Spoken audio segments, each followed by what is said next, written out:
Tak samozrejme taký hneď najvrúcnejší vzťah som si vytvoril určite k Shaolinu, pretože už od detstva som mal možnosť a šťastie trénovať čínske kung fu a práve z toho dôvodu bolo aj môjim snom sa jedného dňa dostať práve do tohto kláštora, na toto úžasné miesto a preto som bol aj veľmi rád, že v roku 2019 som sa sem mohol dostať a samozrejme aj toto miesto mi prirastlo asi k srdcu najviac a samozrejme je spojené aj s čínskou kultúrou a všetkým tým, čo Čínu predstavuje, takže som veľmi rád, že práve toto miesto som mohol v živote vidieť a navštíviť. Tak samozrejme, ako sme v roku 2019 navštívili Denfeng, tak treba povedať, že odvtedy máme už spoločného veľa, pretože sa nám podarilo nadviazať spoluprácu práve s kláštorom Shaolin, no a samozrejme aj s predstaviteľmi mesta dohodnúť budúcu spoluprácu, na ktorej staviame a dnes sa naši žiaci, naša verejnosť, ale aj naši seniori môžu u nás v meste učiť nielen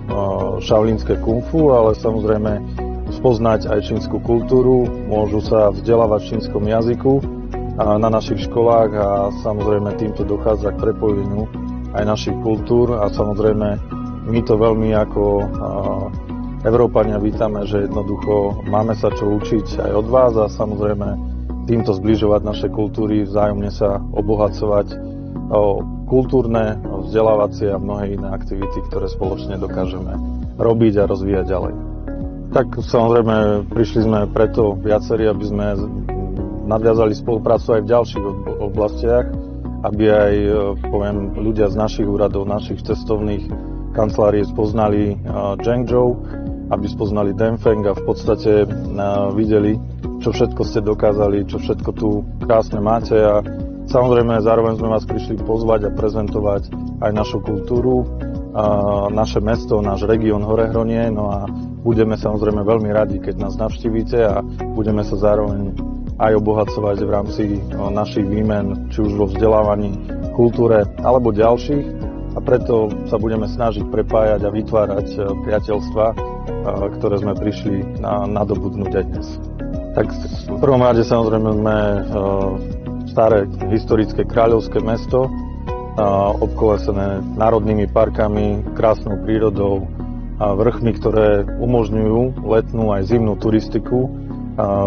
rôzne športy a samozrejme kvalitné zázemie pre relax a oddych v našich hoteloch, zariadeniach. No a samozrejme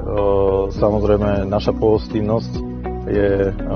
známa a preto by sme radi pohostili aj obyvateľov Zhengzhou, keď nás prídu navštíviť a veľmi sa budeme tešiť nielen z našej spolupráce, ale samozrejme aj z toho, že im budeme môcť ukázať našu prírodu, naše mesto, náš región. No a samozrejme pohostiť ich, ako sa aj na slovenskú kultúru a pohostinnosť patrí.